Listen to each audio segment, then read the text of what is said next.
Mon kit entrepreneur, le podcast du réseau Initiative France, présenté par Dimitri Descognier.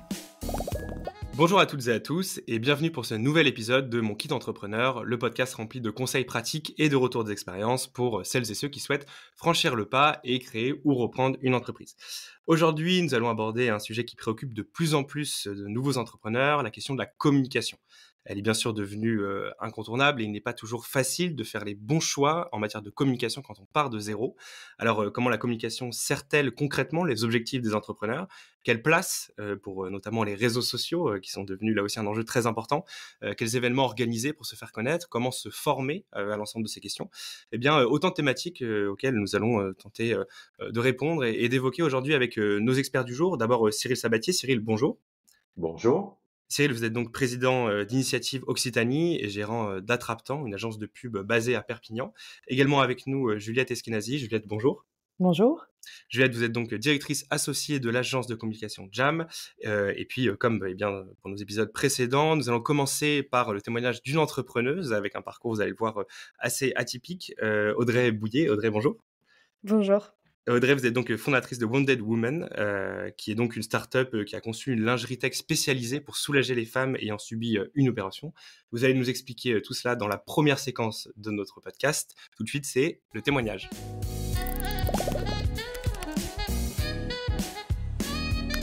Audrey, donc en premier lieu, est-ce que vous pouvez nous parler de votre parcours et puis bien sûr de votre entreprise ? Oui, alors moi en fait, j'étais pas du tout dans la communication, j'étais pas entrepreneur, j'étais salariée dans un grand groupe et j'étais dans un tout autre domaine, hein, ni la tech, ni la santé, ni la lingerie, puisque je fais les trois. Aujourd'hui, moi j'étais dans la défense et en fait j'ai eu une césarienne d'urgence en 2019 et comme je le dis souvent, je me suis vraiment pris un bus. C'est-à-dire que non seulement c'était très violent physiquement, émotionnellement, mais surtout je me suis rendu compte qu'il y avait rien pour accompagner les femmes.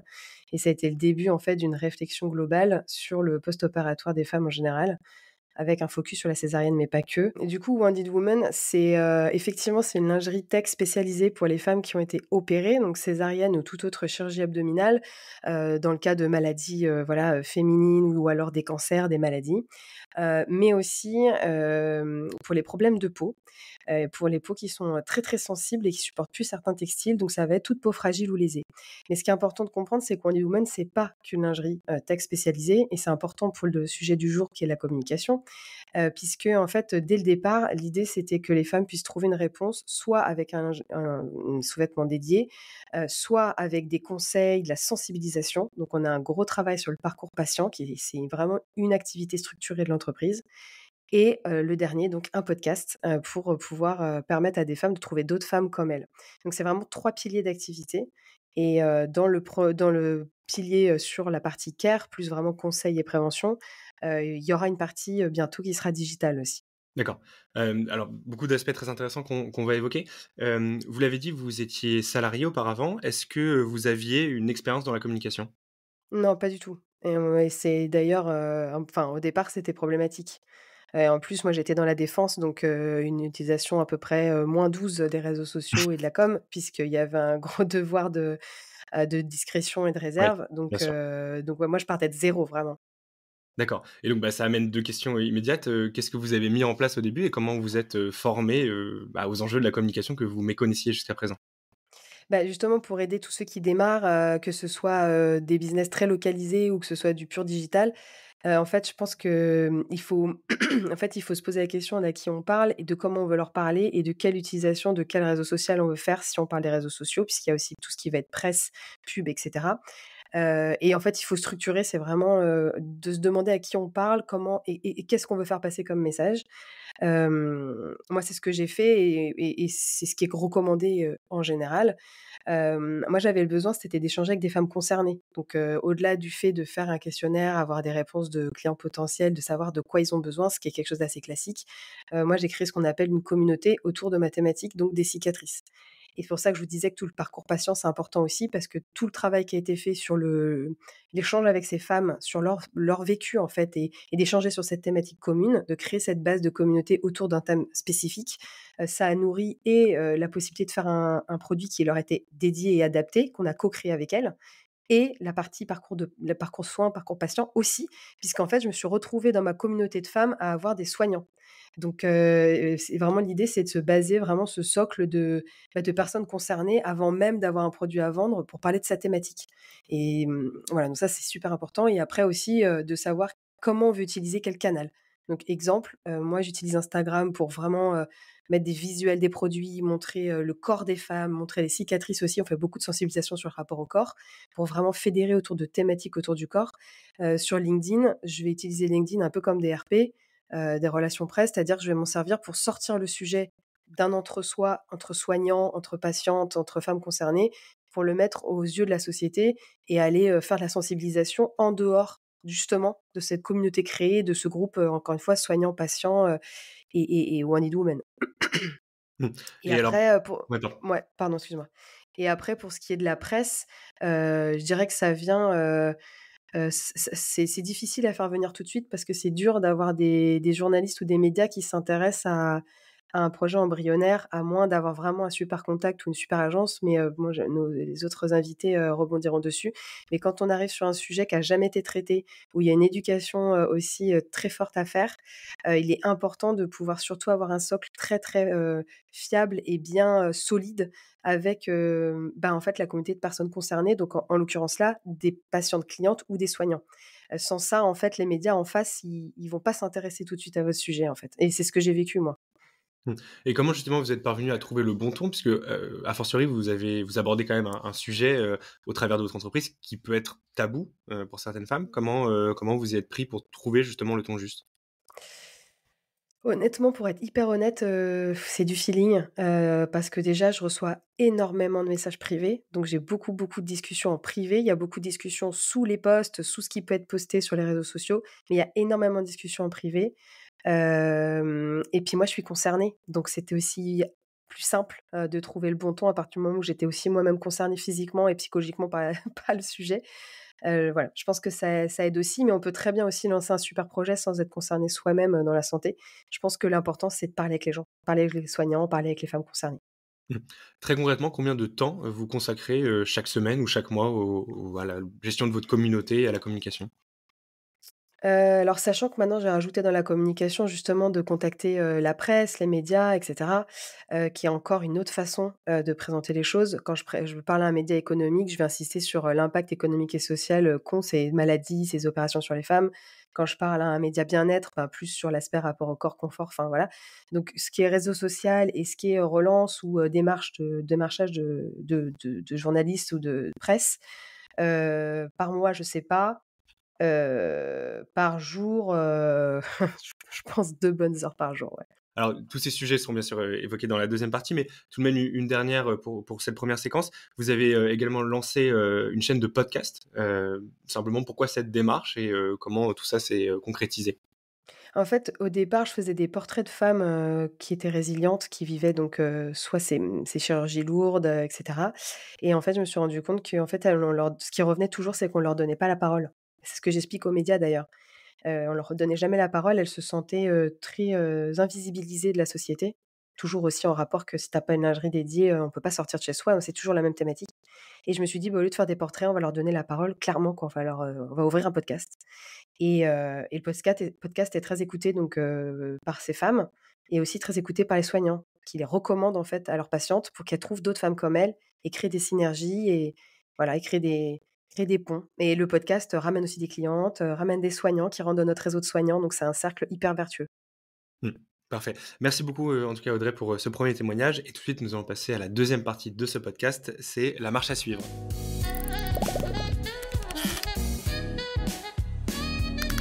Bien, Juliette, Cyril, vous avez, écouté attentivement, le témoignage d'Audrey. Alors, ce témoignage, qu'est-ce qui vous inspire d'abord?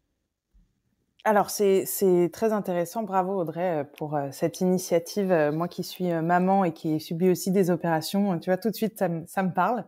Et en fait, ce qui est intéressant, c'est que comme beaucoup d'entrepreneurs, Audrey a créé son entreprise par rapport à pour répondre à un besoin qu'elle a elle-même vécu. Et donc ça, c'est fort, en fait, d'un point de vue, déjà création d'entreprise, mais aussi d'un point de vue communication, parce qu'elle porte le projet dans ses tripes, si je peux me permettre. Et du coup, en fait, même vis-à-vis de toute la communication derrière, c'est important, parce que pour la presse, on va aussi aller chercher son témoignage, pour les réseaux sociaux, pour les podcasts, tout ça donne une légitimité. Donc non, c'est vraiment intéressant. Puis ce qui est intéressant aussi, c'est que, Audrey, vous le disiez, vous avez 3 piliers d'activité, en fait, quand même différents, ce qui nécessite, en fait, des canaux de communication différents, c'est des cibles différents, parce que vous parlez aussi du soin, et donc faut aller chercher, finalement, vous avez du B2C, mais aussi du B2B. Donc ça fait pas mal de travail en com, mais tout ça est bien cohérent. Parce que parfois, dans l'entrepreneuriat, on peut avoir différents pôles d'activité ou différents produits. Et là, il y a un fil rouge qui est vraiment fort et qui a l'air d'être, pour l'instant, bien géré en termes de com, mais on y reviendra. En tout cas, non, un témoignage inspirant et un projet qui nécessite largement de communiquer massivement. Mais où le bouche à oreille doit avoir son effet, et les influenceuses aussi féminines sur ces thématiques-là peuvent peut-être, vous nous le direz, Audrey, avoir un rôle à jouer là-dedans. Très bien, merci. Cyril? Ah bon, d'abord, comme tous les bénévoles d'initiative, on est toujours très sensible à l'énergie communicative des créateurs, des porteurs de projets. Et Audrey ne fait pas défaut. Moi aussi, je dirais bravo. Vous avez d'abord très vite saisi les fondamentaux de la com. Ça, c'est ce qu'on peut noter. Vous êtes très facile, ne serait-ce que dans votre expression. Là, je vois que vous avez un micro, vous êtes équipé même techniquement pour. Vous avez fait le vrai travail pour ça. Après, quel produit vous avez aussi? Parce que l'avantage, c'est que vous avez un produit quand même qui n'existe pas sur le marché. Et c'est aussi la difficulté de ce produit, c'est que vous devez le faire exister. Et ça vous permet de faire un travail de test and learn. Et ce qui est très très intéressant chez vous, c'est que vous êtes devenue votre propre influenceuse, en fait. Et ça, c'est vraiment pas mal. Je trouve que c'est une très très bonne idée. Vous parliez tout à l'heure du temps affecté à la communication. Je crois que vous nous avez dit que vous travaillez 2 heures par jour. Je pense que vous en avez mis un petit peu plus sur le sujet, en tout cas au début, et je vous en félicite parce que, encore une fois, c'est très très très bien fait. Bien, alors peut-être une première question d'abord pour élargir, après on reviendra au cas spécifique d'Audrey. Est-ce que toutes les entreprises, selon vous aujourd'hui, qui se lancent, doivent nécessairement communiquer, qu'elles soient en B2C, en B2B? Est-ce que pour vous aujourd'hui c'est devenu une condition sine qua non pour espérer fonctionner en tant qu'entreprise et acquérir une certaine pérennité finalement? Bah, en fait, parler, c'est déjà communiquer. Donc, tout dépend de la définition qu'on donne à la communication. Mais plus largement, déjà, parler de son projet, c'est communiquer. Donc oui, pour répondre simplement, tout le monde doit communiquer sur son projet. Après, en fonction, en fait, des cibles, on va pas donner la même énergie, le même budget à la communication. Quand on fait notamment du B2C, à un moment, quand on doit vendre au grand public, c'est incontournable d'avoir un budget dédié, une équipe allouée, qu'elle soit internalisée ou externalisée. Quand on fait du B2B, la communication est un peu différente et s'apparente même plus à du commercial souvent qu'à de la communication. Et puis, tout dépend des objectifs. Si je lance demain une agence de com, j'ai besoin de communiquer. Si je veux être consultant et créer mon propre emploi et m'arrêter là, j'ai pas non plus besoin d'avoir une stratégie de com trop forte. Donc, j'ai envie de dire oui, tout le monde doit communiquer, mais on peut pas faire de la communication un mot général. On y va ou on n'y va pas. C'est vraiment propre à chaque projet et surtout à chaque objectif. Bien sûr. Je voyais acquiescer, Audrey, je ne sais pas si vous vouliez réagir à cette Oui, réponse. merci déjà pour vos mots, très, très sympas. Effectivement, il faut communiquer et je sais qu'on se pose souvent la question de comment se différencier des uns des autres. En fait, il faut communiquer, mais il faut pas faire de bruit et c'est difficile. Enfin, faut pas créer du chaos bruyant et je pense que ça, c'est pas facile de trouver le bon ajustement. Justement, comme disait Juliette, quand on n'a pas encore d'équipe dédiée, qu'on n'a pas encore le budget pour avoir une agence qui nous accompagne, parce que même si c'est, très efficace, ça coûte beaucoup et au départ, on n'a pas forcément les budgets et voyez, moi, dans l'accompagnement, j'aurais aimé qu'on me dise un peu plus clairement: «Bah, rajoute une ligne sur ton prêt demande ta demande de prêt, pour vraiment avoir une ligne, mais Mmh. qui comprenait tout, quoi. Qui comprenait un peu de pub, qui comprenait de l'agence de presse et cetera pour faire justement du test and learn et je pense qu'on en tant qu'entrepreneur, surtout quand on crée des produits qui sont très innovants, on a à la fois beaucoup besoin d'en parler, mais on pense que parce qu'il y a tellement de monde qu'on a besoin, il va y avoir une ruée sur l'or, alors que pas du tout. Parce que ça marche Ouais. pas comme ça et on se fait un peu avoir et en fait, c'est ce que j'ai vécu, mais je suis pas la seule, c'est que c'est indispensable. Donc comme là, on est dans, donner des outils aux autres, ajoutez-vous une ligne dans vos budgets et qui comprend toutes les façons de communiquer, mais vraiment faites-le. Moi, j'ai perdu du temps, vraiment, donc vraiment faites-le, faites-le, faites-le. Bon, ça a le mérite d'être d'être parfaitement clair. Alors, une fois qu'on a dit faites-le, justement, voilà, comment débuter? Peut-être que vous, Audrey, vous avez peut-être davantage d'affinité avec la com, et pourtant, on l'a dit, il y a quand même la question du budget, évidemment, qui prédomine. Pour quelqu'un qui ne se sent pas forcément à l'aise avec cette notion de communication, avec les réseaux sociaux, finalement, par où commencer? Comment se faire accompagner? Voilà, quand on n'a pas forcément beaucoup de temps à y consacrer, ou du moins qu'on ne souhaite pas y consacrer beaucoup de temps, qu'est-ce qui constitue finalement le b.a.-ba de cet exercice de communication? Je vais continuer sur la même question que tout à l'heure. Est-ce qu'il faut toujours communiquer? Je pense que comme l'a dit Juliette, par défaut, on est obligé de communiquer et même on communique tout le temps. Même celui qui vous dit qu'il n'a pas de budget communication, il a peut-être un magasin avec une enseigne devant une route passante et c'est de la com. Par nature. Donc, je plus sois sur ce propos-là. Par contre, ce qu'il faut faire, chaque entrepreneur, ce qu'il doit faire, c'est se poser la question de sa communication. Et alors, je reviens sur ce que disait Audrey. Avant d'être président d'initiative Occitanie et d'être président d'initiative Pays Catalan, j'étais dans les comités d'agrément. Et à chaque fois que je voyais passer des dossiers, la ligne communication, c'était, mais alors, la peau de chagrin. Alors pour pas passer pour un corporatiste, j'appuyais pas trop sur le bouton, mais je savais forcément que l'ambition commerciale n'avait pas son corollaire en termes d'équivalent temps plein en interne ou de moyens affectés à la communication. Après, il y a une chose quand on veut se lancer dans la com, c'est de faire le tri dans tous les métiers de la communication entre ce que c'est qu'un influenceur, ce que c'est qu'une qu'une agence de relations presse, ce que c'est qu'un graphiste, ce que c'est qu'un webmaster, qui est un drôle de phénomène qui n'existe pas dans les faits, et ce qu'est un responsable de com ou un chef de projet ou un stratège. Et il faut bien choisir ça. On a un problème dans la communication, c'est que vous avez l'ordre des experts comptables, l'ordre des architectes et le désordre des agences de communication. C'est-à-dire que nous, on n'a pas de métier.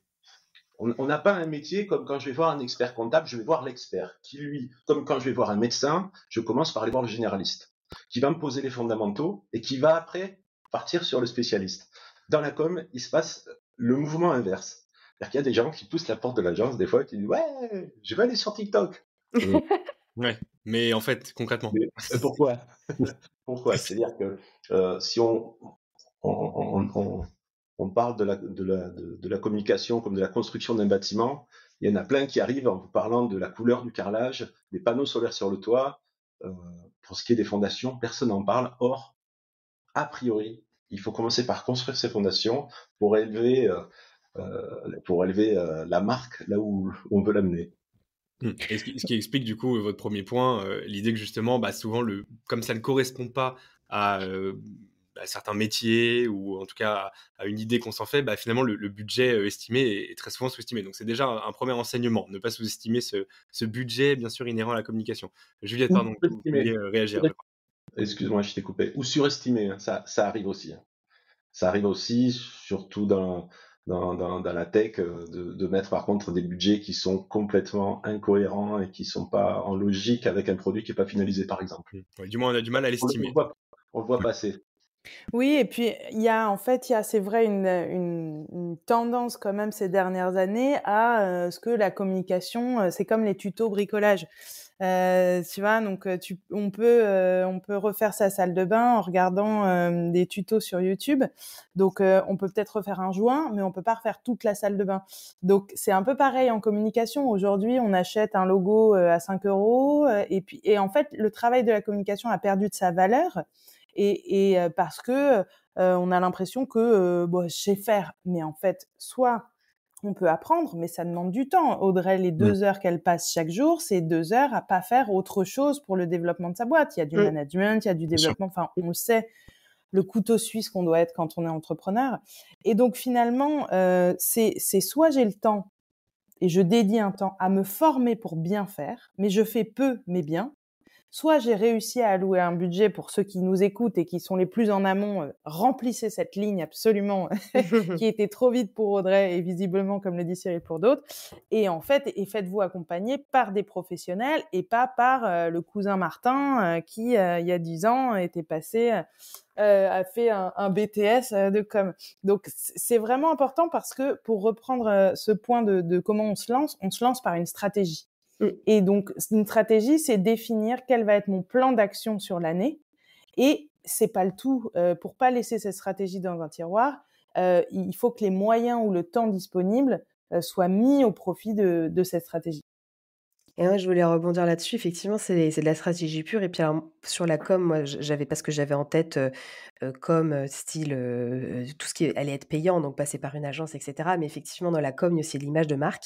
Et effectivement, la stratégie, c'est aussi de dire quelle est l'image de marque. Mais dans l'image de marque, il y a qu'est-ce que je véhicule, à qui je parle. Et effectivement, déjà dans la com, il y a ça. Mm. Et c'est vrai qu'avant même d'aller acheter des articles payants et faire même passer par une agence, il y a effectivement travailler avec un professionnel qui va nous aider à faire notre image de marque, qui va du coup, s'il bosse bien, nous donner un questionnaire pour mieux comprendre la marque, qui va nous faire, nous poser des questions qu'on s'était peut-être pas posées.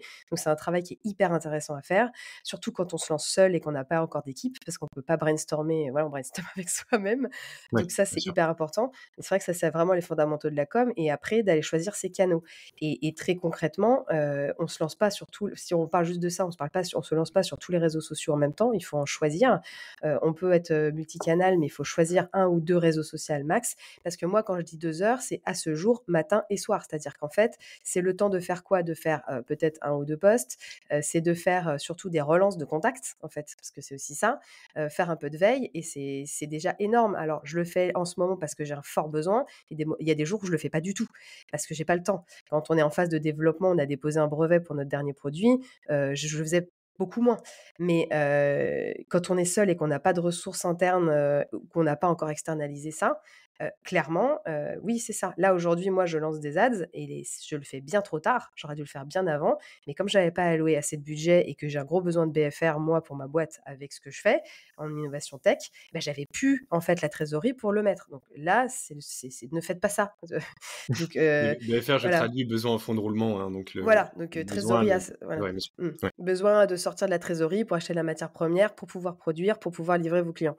Et donc voilà, donc la communication effectivement, je sais que sur le site internet, il y avait aussi un sujet, quand on préparait l'épisode, à moins d'être sur Shopify qui vous, suit et qui est une plateforme de e-commerce et qui vous aide vraiment pas à pas et si vous êtes pas trop mauvais, vous pouvez faire quelque chose, mais c'est pour débuter. Moi, aujourd'hui, j'ai besoin de quelqu'un qui code un minimum, qui puisse vraiment me faire, un site Mm. aux petits oignons comme j'ai envie. C'est-à-dire qu'il y a une limite dans la com de ce qu'on peut faire soi, de ce qu'il faut externaliser, ça en termes d'image de marque et d'outils. Et après, tout ce qui est, quel canal j'utilise et tout ça, c'est une stratégie comme pour les médias, comme pour tout le reste, en fait, c'est vraiment la stratégie. Effectivement, on peut, se former sur 2-3 bases pour le démarrage, mais dès qu'on peut, il faut pouvoir allouer un petit budget de temps en temps pour, se faire aider, de freelance ou d'agences, de gens dont c'est le métier. Parce qu'on a beau avoir 100 métiers quand on se lance en tant qu'entrepreneur, en fait, ça dure, faut pas que ça dure longtemps, quoi. Ouais, bien sûr. Alors, bah, justement, si on essaie d'être hyper prosaïque, voilà, je viens de lancer mon activité, mettons, digitale dans le B2C, donc à destination de particuliers. Je souhaite créer mon logo, mon site web, je souhaite me lancer, sur les réseaux sociaux, voilà, mettons sur Instagram et sur Facebook, par exemple, voilà, au vu de la communauté que je vise.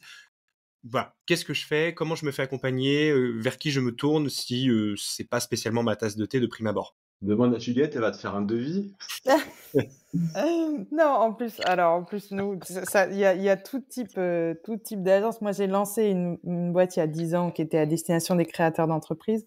Aujourd'hui, on a fusionné avec une autre agence et on travaille plus pour le monde institutionnel. Mais c'est un public que je connais bien et en fait, faut vraiment c'est très juste ce que vous disiez, Audrey, par rapport à l'image de marque.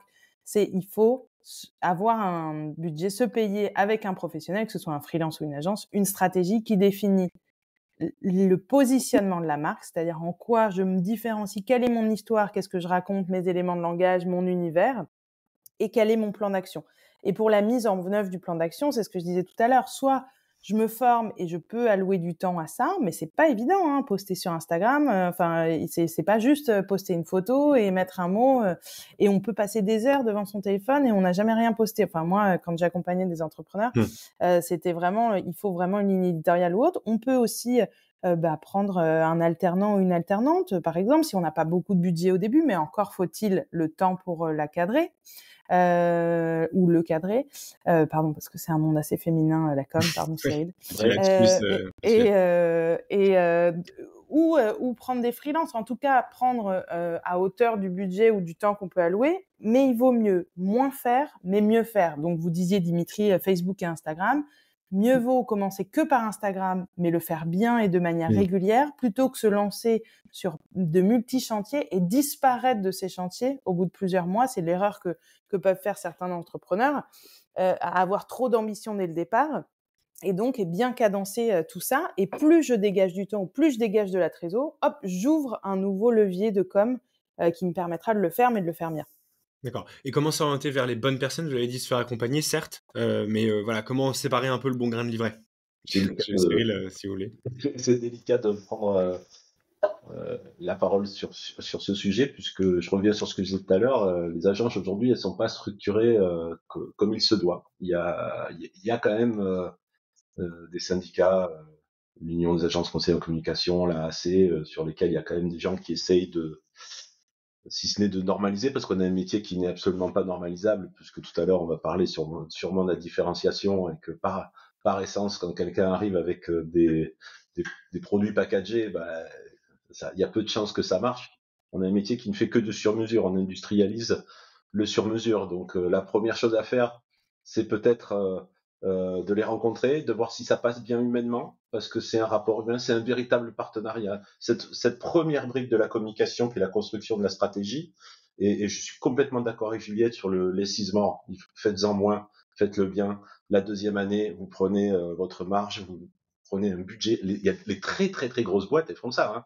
Je fais 1 milliard d'euros de chiffre d'affaires, je prends 1 million, je le mets sur la com, sur tel sujet. Pourquoi les petites le feraient pas? Comme ça, au moins parce que, encore une fois, le surinvestissement, autant en temps comme moyen financier, ça existe dans la com, et c'est vraiment contre-productif. Oui. Donc, passer du temps. Alors tout à l'heure, Audrey nous disait, est-ce qu'il peut y avoir peut-être un formulaire à remplir pour savoir, en général, c'est bien de faire des ateliers et de se concentrer sur le sujet pendant 1 jour ou 2 avec les forces vives de l'entreprise et des gens qui s'y connaissent en communication, avec lesquels vous entendez bien et qui gèrent des budgets. C'est pas la peine qu'ils soient spécialisés, qu'ils soient sur le même savoir-faire que vous, mais que vous entendiez bien avec eux. Et pour répondre à ta question sur qu'est-ce qu'on fait quand on se lance, enfin moi j'ai une petite checklist très restreinte, mais déjà tu peux, enfin les personnes peuvent écouter des podcasts qui sont dédiés, qui donnent des petites pistes, qui permettent de nourrir la réflexion, qui sont vraiment dédiés. Là pour le coup Cyril, qui sont vraiment hyper focus sur certains points, ça leur permet aussi de mieux savoir est-ce que du coup ce canal-là les intéresse, est-ce qu'ils veulent lancer ça, etc. Ça permet de poser. C'est très intéressant, surtout après si on veut travailler avec des freelances ou des agences. Ensuite, qu'est-ce que je veux dire? Parce qu'en fait, qu'est-ce que je veux communiquer? Qu'est-ce que je veux dire? Choisir 1 ou 2 réseaux, je pense maximum pour communiquer et du coup, déployer qu'est-ce que je veux dire et à qui. Comme je disais, moi, Instagram, je parle plus à mes clients de B2C et LinkedIn plus au B2B, en fait, hein, les pharmacies, les pros de santé, etc. Mais beaucoup sur LinkedIn.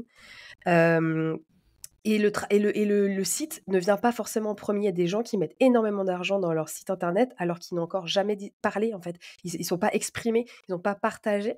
Et donc, en fait, il n'y a pas de trafic sur leur site. Il leur a coûté beaucoup de sous. Donc en fait, on peut aussi hiérarchiser les actions. Et puis, vous voyez, la newsletter, c'est quelque chose qui peut être très utile. On va dire, fais une newsletter, fais une newsletter. Bah, j'ai pas encore mon site.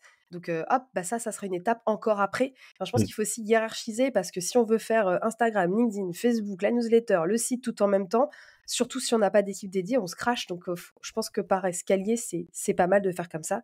Et puis, si on est local, absolument faire des événements dans son lieu. Ça, c'est absolument fantastique. Et pour le coup, quand on n'a pas de lieu à soi, on doit souvent louer des lieux pour le faire. Donc, c'est encore des budgets. Mais permettre aux gens de se retrouver autour d'un événement, ça, c'est génial. Si on peut le faire, c'est top. Ça Alors permet moi, de je fédérer. suis assez d'accord avec ce que vous dites, Audrey. J'aurais juste un bémol, si je peux me permettre, mais globalement à 90%, je suis d'accord. C'est sur le site internet, en fait, quand on se lance, si le projet il existe et qu'on a des services ou des produits, il faut au moins avoir une fiche Google Business et une page, même si c'est une page Wix. Tous les entrepreneurs sont capables de faire une page Wix normalement avec des petits tutos, podcasts ou webinaires. Pour au moins exister, parce qu'en fait, il faut commencer à donner vie sur Internet à son projet quel qu'il soit, mais il faut toujours se dire que la première année, votre projet va énormément bouger et donc n'allez pas trop loin dans les outils parce que je vais pas faire un super site à 30 000 euros si en fait je vais pas vendre la même chose à l'année 2. Donc, mais à minima quand même un site sur Wix. Alors je dis Wix, j'ai pas de part chez Wix, hein, donc il y a sûrement d'autres outils. sûr. WordPress, voilà. En Voilà. tout cas, c'est un outil qui permet de générer un site internet facilement. C'est d'autant plus vrai, vous avez raison de relever le point qui était pas assez précis, qu'il faut déposer son nom de domaine et que c'est souvent un peu la croix à la bannière aussi en termes même de propriété intellectuelle, enfin bon bref. Donc en fait, effectivement, exister juste, ce que je voulais dire, c'est de pas mettre justement des dizaines de milliers d'euros dans un site tout de suite.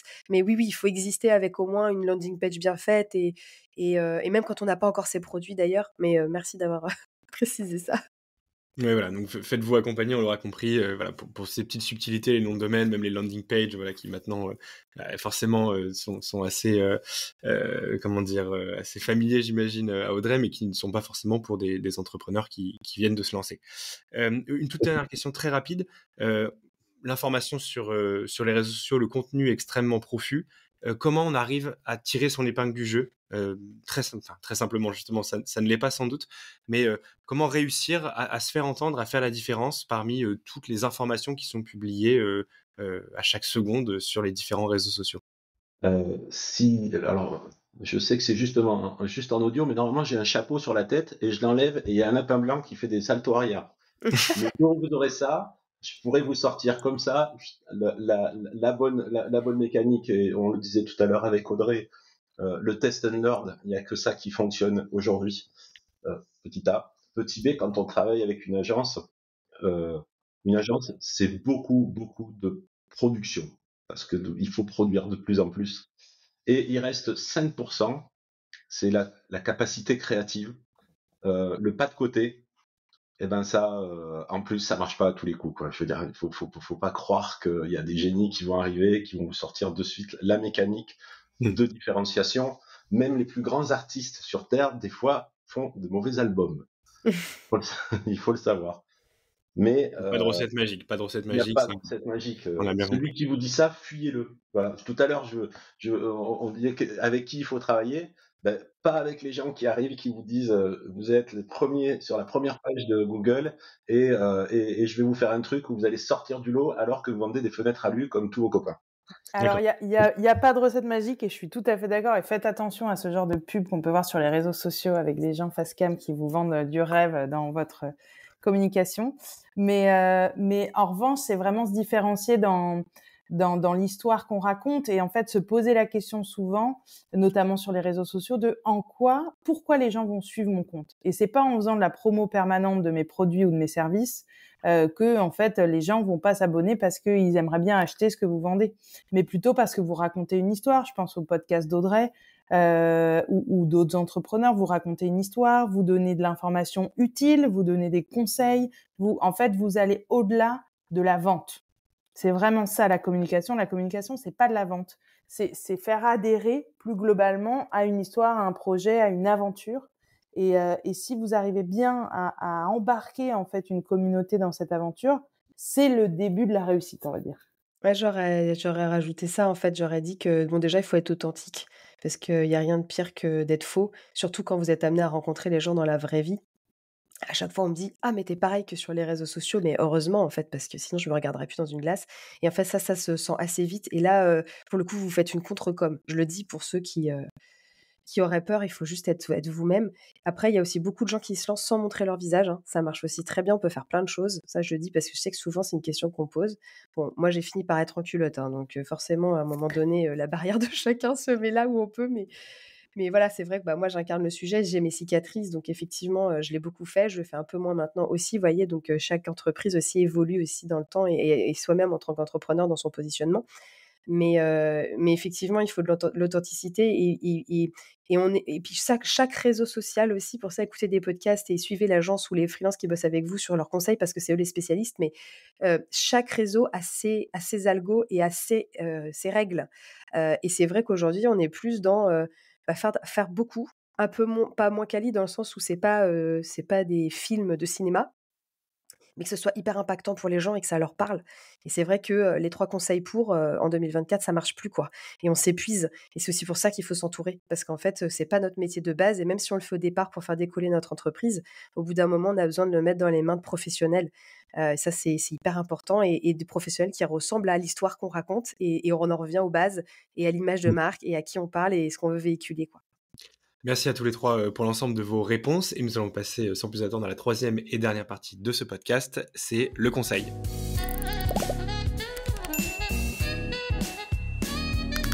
Audrey, Cyril, Juliette, c'est donc les 3 dernières minutes de ce podcast qui débutent. Voilà, tout simplement, qu'est-ce que vous souhaitez dire à ceux qui nous écoutent aujourd'hui? Qu'est-ce que vous voulez qu'ils retiennent finalement de cet épisode? Alors du coup, moi, je vais dire en 3 points. Le premier, c'est vraiment de budgéter, pouvoir financer sa com. Je pense que c'est vraiment important dans tous les sens du terme de com, hein, comme on l'a dit. 2, c'est la stratégie. Donc comme on l'a dit, stratégie d'identité de marque, mais aussi stratégie de communication vers qui on veut se tourner et ça se pose, ça se réfléchit, que ce soit les médias, les réseaux sociaux. Et le dernier point, c'est d'être authentique et de porter fort son message. Alors moi, je suis dans un sujet qui est très engagé au niveau de la santé des femmes. Aujourd'hui, si j'ai eu, une certaine, déjà petite presse, on va dire, dans les médias, c'est pas parce que je communique. C'est parce que je porte un sujet avec authenticité, avec force et pas parce que je m'agite et je fais du bruit. Je pense que c'est important de le dire pour faire la différence entre les 2. C'est ce qui a plu aux journalistes qui ont voulu mettre Wounded Woman en avant, que ce soit Vivatech, Les Échos, BFM Business. Parmi les 3 startups, des 15 présentes, ils nous ont choisis et ça, c'est parce que le sujet qui est porté, il est fort et pas parce qu'on s'agite. Donc il faut faut se faire confiance. Faites-vous confiance dans vos actions et puis le petit bonus, entourez-vous des bonnes personnes qui savent le faire. Pour synthétiser, faudrait donner à votre marque toute la place et seulement la place qu'elle mérite auprès de vos fournisseurs, de vos clients, de vos équipes en interne, de vos finances et de votre agenda aussi. Et puis le deuxième point, c'est rapprochez-vous d'initiatives, parce que d'une part, on peut vous aider dans le financement, et puis aussi parce que c'est un réseau, et qu'un réseau, par définition, ça communique. Et moi, je compléterais tous ces bons conseils par attardez-vous bien sur votre cible. C'est vraiment l'essentiel, surtout quand on se lance. Enfin, toujours, mais surtout quand on se lance. C'est-à-dire qu'il vaut mieux cibler petit, mais très ciblé, et élargir au fil des années.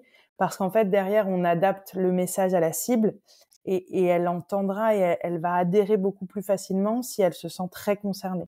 Et au fil des années, votre business va se développer et donc la cible va s'élargir,